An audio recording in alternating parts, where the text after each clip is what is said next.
Hi, and thank you for joining me right here on the Todd Hartley Show. One of the topics I don't talk about enough, but I feel in my heart all the time is about my love for my grandparents.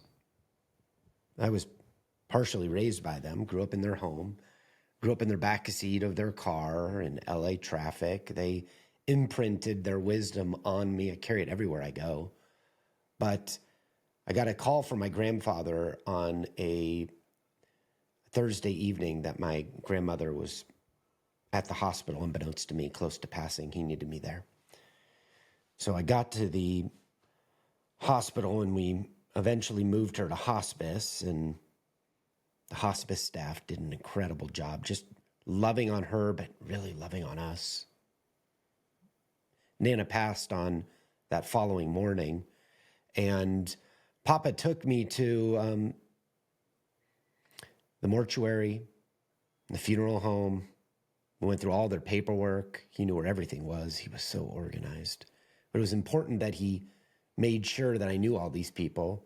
He also walked around town with me, and as we went to each of the stores in his favorite restaurants, he would stop and say, the busboy is getting my ladder. He's got a project at his house. He needs a ladder. And throughout the next 2 days, and I'm getting chills and emotional telling you this, I might have met 15 people that my grandfather wanted me to know, that there were things of his that really belonged to these other people that he had befriended over the years. I slept on the floor of his bed for the next 2 nights at his retirement home because my family had a long history of our grandparents committing suicide, and I wanted to make sure that I was there for him when others weren't. Well, on the second morning, he was telling me he was freezing. So I got up and put a blanket on him. In the middle of me warming his body, he had a heart attack and got him to the hospital. Lost him shortly after. We got him to hospice, but hospice cared for me as much as they cared for him. And then I went back to all those people that I just met, gave the ladder, the tool belts, all his extra air filters. His neighbor had the same size air filter.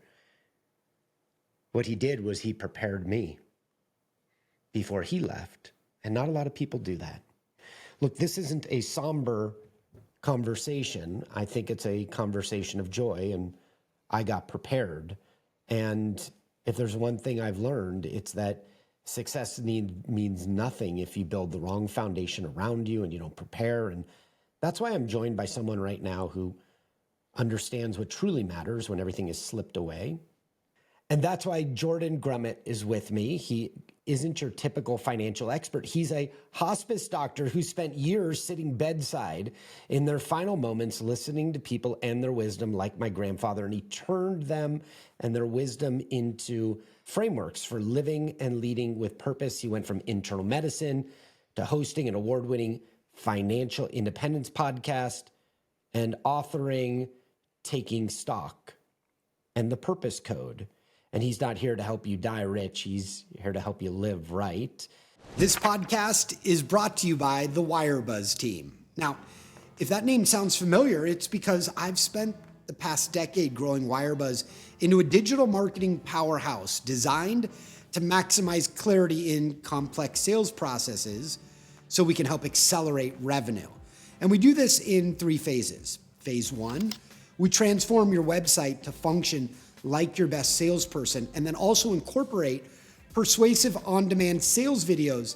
Now your entire team is aligned on messaging, and they're injecting massive clarity into your prospect's head. So your site looks great, but it also has engaging content that helps your team sell on demand 24/7.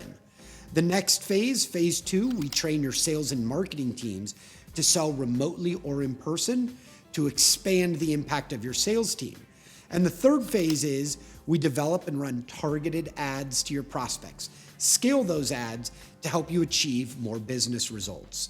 Sign up for the Wirebuzz Company newsletter to learn more about effective and simple ways to improve your company messaging, attract more digital attention, and ultimately make more sales. Jordan, thank you so much for joining me. Todd, thank you so much for having me and sharing that story of your grandmother and grandfather. I always say that the suffering of the dying ends when they pass away, but the suffering of the family can remain. But Yeah. what I love about your grandfather's story is the exact opposite. It wasn't suffering he left you with, he left you with his gifts, the people he knew and the pieces of himself he could give to those people that would last. And that's legacy and impact, and that's exceedingly positive. So, like you said, this could be a really down and depressing conversation, but it can also be a really uplifting one. Jordan, you are so right. I'm a speaker. I stand on stages in stadiums for Tony Robbins, and the hardest speaking appearance I ever did was eulogizing my two best friends at the same time. Boom. Everything else, people are like, "Are you nervous? There's 60,000 people out there." And I'm like, "No, this is easy compared to what I had to do." I know you get it. Help me understand. There's a moment everything changed. Most entrepreneurs have a pivotal moment that reshapes their values. And for you, it was the loss of your father, who was an oncologist. And how did that experience redefine your relationship, your ambition, your achievement, and even your legacy? It was everything. I mean, my father died. I was 7 years old. He went around at the hospital one day, got a severe headache, and passed out. He had a brain aneurysm and was gone a day later. And because I was 7 years old, I saw everything through the personal lens. Like, I figured if something happened to me at 7, it must have been because I was responsible. So I was not good enough. I was not lovable enough. I did something wrong. And so my dad must have passed away. That left a question which I answered with a story. And the story was, if I just became a doctor like my father, if I walked in his footsteps, if I went out and saved the world, I could tragically make up for this loss, this horrible thing that happened. And so that became my sole version of purpose. And when I was a little kid, the only thing I ever wanted to do for a living was become a doctor. And I had a learning disability. I got past that. My mom remarried and we moved. I went to a new high school. I got past that. While everyone was sitting there going to the football game at University of Michigan on Saturday morning, I was sitting in the law library studying. I was going to do whatever it took. And I one day became the doctor that I wanted to be. And guess what happened? Well, one thing is I didn't bring my father back. And the other is I couldn't save everyone. And that created a real crisis in my life when I realized my only version of purpose wasn't actually making me happy. Incredible how that happens, right? How we get a vantage point and we start to see things differently. And then we start to see what's really important. You spent years at the bedside of people taking their final inventory of life. And that's a sacred place to sit. If you translated their biggest regrets into startup principles, what would every founder urgently need to know before it's too late? What happens is often we're most afraid to look at those things that are most important to us. And so when I'm talking to dying patients, we often get to this point where they say, I really regret that I never had the energy, courage, or time to, and then it's fill in the blank. And that's different for every person. Some people, it'll be writing that great American novel. Some people, it'll be climbing Mount Everest. Other people, it'll be building that boat or reconnecting with that important person in their life. But the point being is we always think we have more time. And so it's really easy to use the mirage of wealth or our jobs or our careers or even our kids to say, I'm too busy to start really doubling down on what's important to me. And I think the same thing happens with businesses. Business people get so concentrated on, am I going to make this thing run? Am I going to make a lot of money? Am I going to be known by other people in Silicon Valley? All the things that crowd into our head that we put off the things which are most important.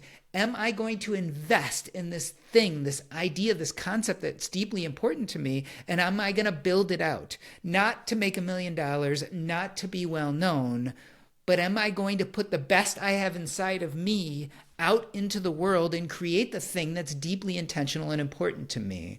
And so I think that dying can teach us to not wait till tomorrow, not let these extraneous things get in the way, and start thinking about what's important today. Because one day you might find yourself in a hospital room and a doctor like I might walk in the door and you might realize that you have days, weeks, or months to live.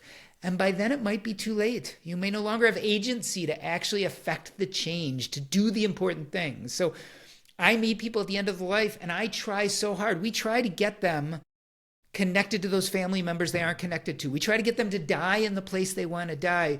If they had dreams, maybe they can't write that novel, but maybe we can introduce them to a local author, and so they can feel a little bit of what it might have been like to do that thing they wanted to do. But what if we could get people who are younger, business people who are just starting out? And what if we could get them to start thinking about these deeply important things now and start acting on them instead of putting it off? Because it's always easier to put off the hard stuff, right? It's always easy to say, well, that really hard thing, I'll do it tomorrow. But the tomorrows run out at some point. Dr. Grumet, it's interesting we're having this conversation right now. I had a great weekend and a shitty weekend all at the same time. My dad's 83, and we decided we were going to go to a football game on Saturday. 2 hours out of town. We had a great time together. Then I came home on late Saturday night, almost Sunday, saw the list of work I had to do, and in order for me to get a third of my list accomplished before Monday morning, I sat here at this desk all night, not talking to the most valuable person in my life, my wife, for the whole weekend, basically. We just prioritized the wrong things. You might be preaching to me today. It feels that way, like I need it. If you're listening to just the audio, you're missing the tears in my eyes as Jordan's talking. What kind of advice do you have for somebody like me who I want to serve at the maximum level, man? My dad and my wife and my clients. So the studies have been done, right? People think, what's going to make me happy? Is it going to be wealth? Probably not. Is it going to be career? Probably not. Is it even going to be impact and legacy? Everyone's like, I want to have this big impact and legacy.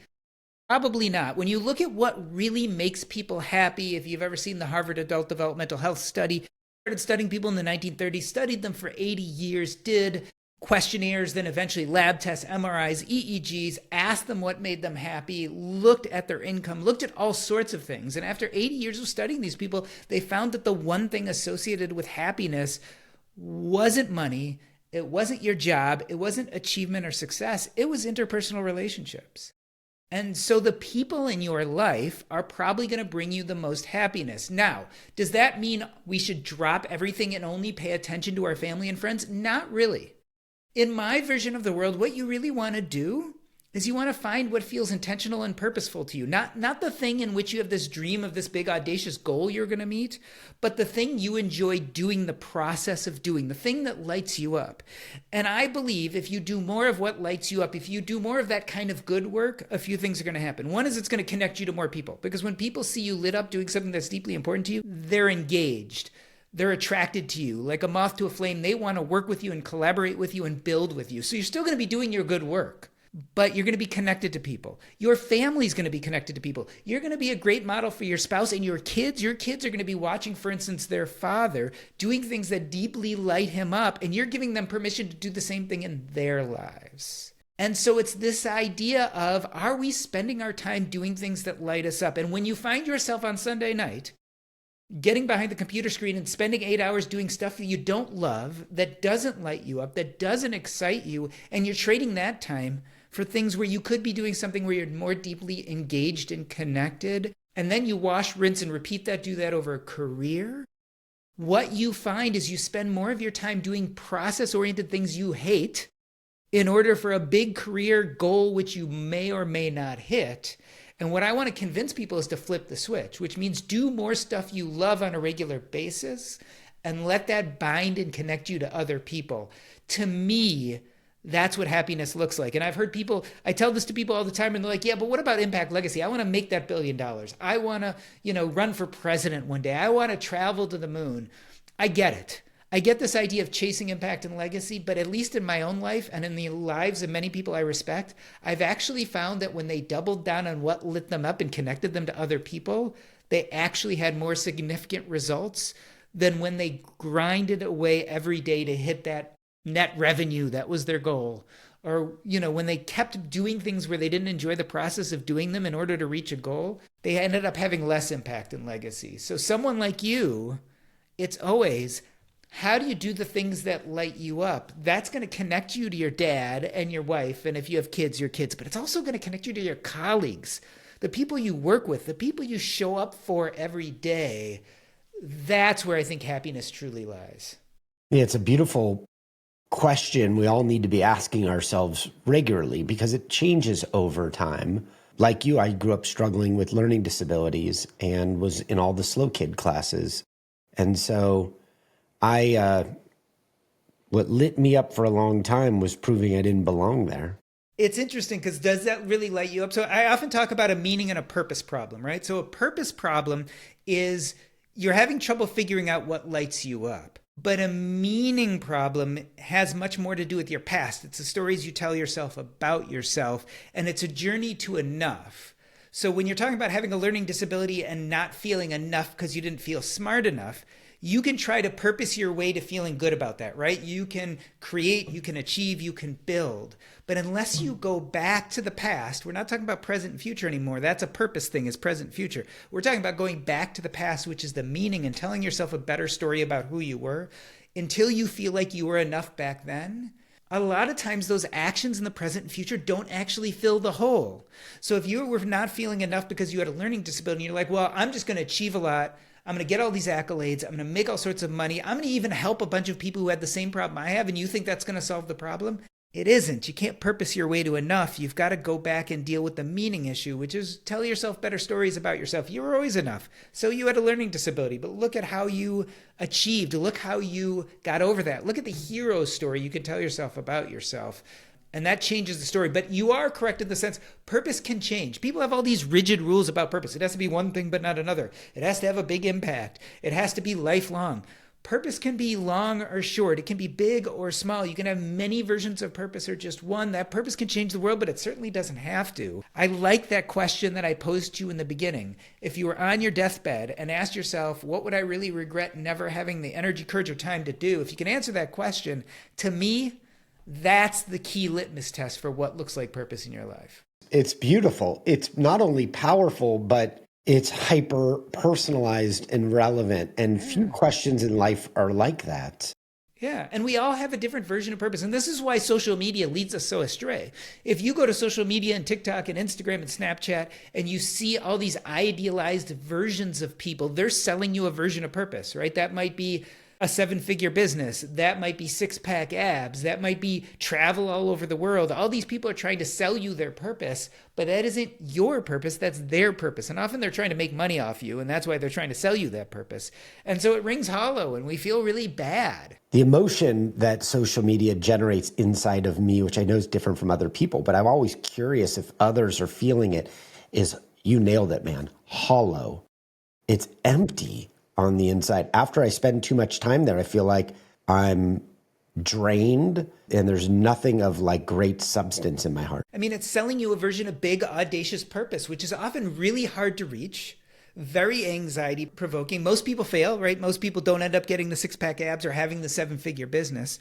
It's very hustle culture oriented. And so a lot of people actually come off feeling worse. Why do we have a mental health crisis?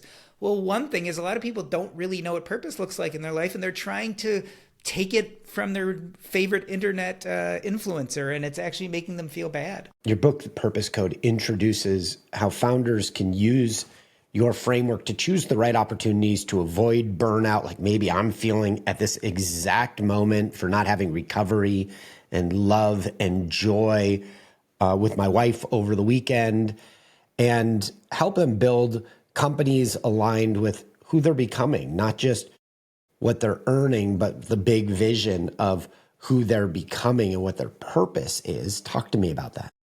Yeah, I mean, when you're a founder of a business, basically you are in for the long slog, right? You're in for the 80-hour work weeks. You are in for the ups and downs. It is a setup for burnout. And so how do you not burn out? Well, a really quick way to burn out is to set a series of big, audacious goals and pin everything on them, right? So I want this much revenue by end of year 1. I want to sell this many products. I want this many employees. These big, audacious goals you might reach, but you might not. But if you find yourself doing stuff every day that you don't love doing, let's say you hate being on social media, but you need to reach your sales goals, so you're going to be on social media all day long, making TikToks, being on Instagram, stuff you hate. If you're spending all day doing things you don't like in service of this big audacious goal, which you might or may not reach, you're going to find yourself feeling hollow. Now let's turn that around.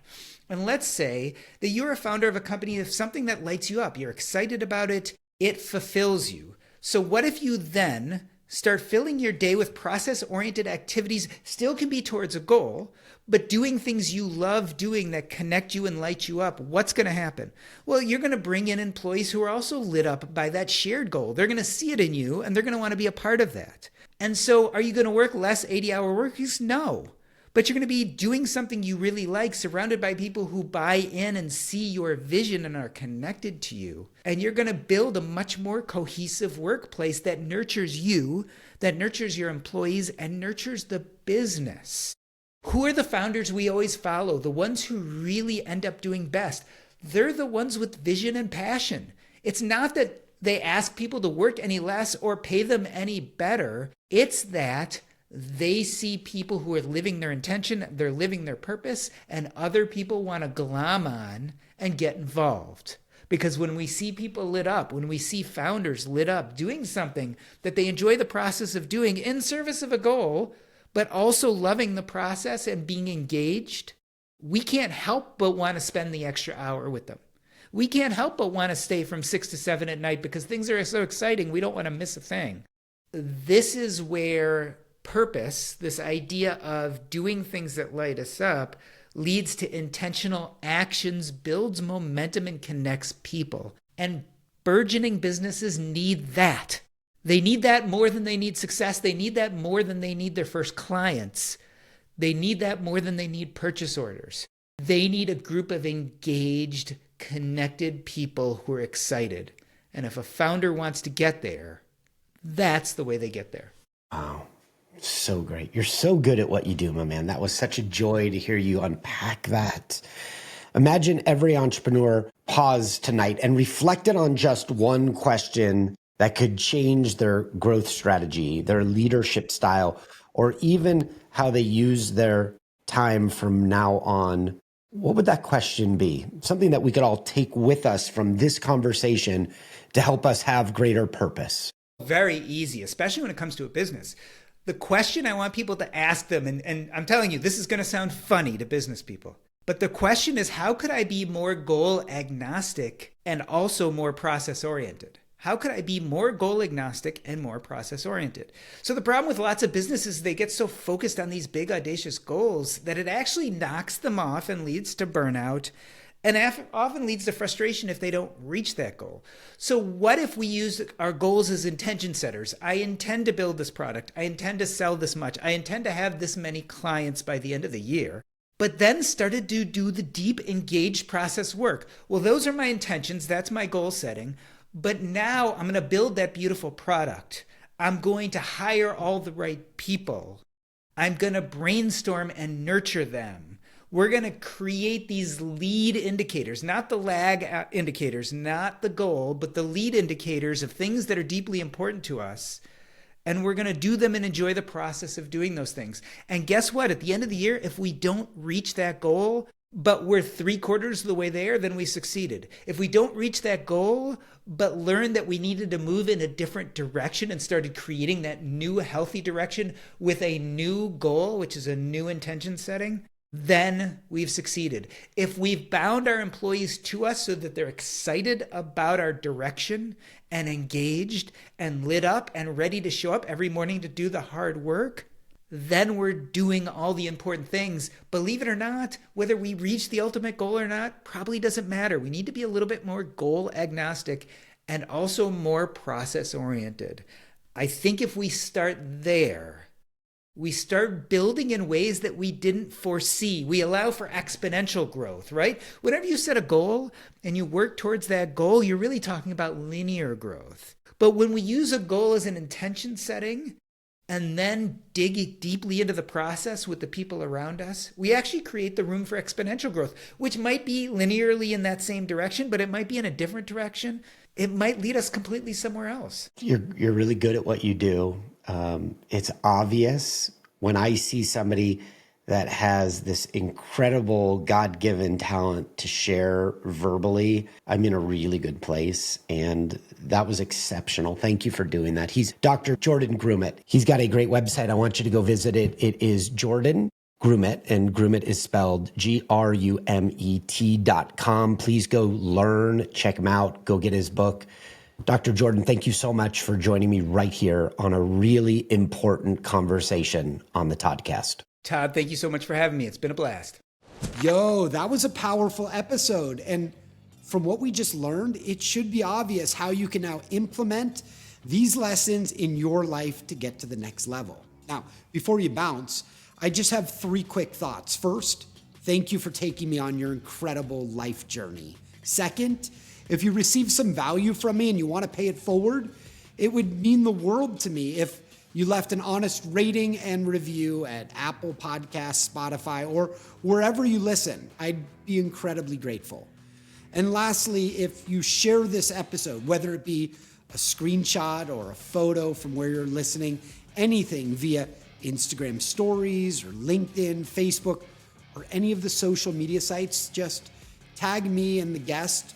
I'll repost your content and I'll reply back in the comments because I love mixing it up. In fact, I'd love to share your shout outs in my feed too.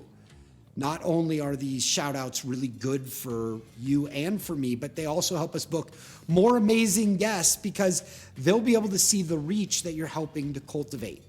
This is a way for you to help contribute to the show. So thank you again for listening, and I look forward to earning a regular spot inside that ear of yours. Let's grow.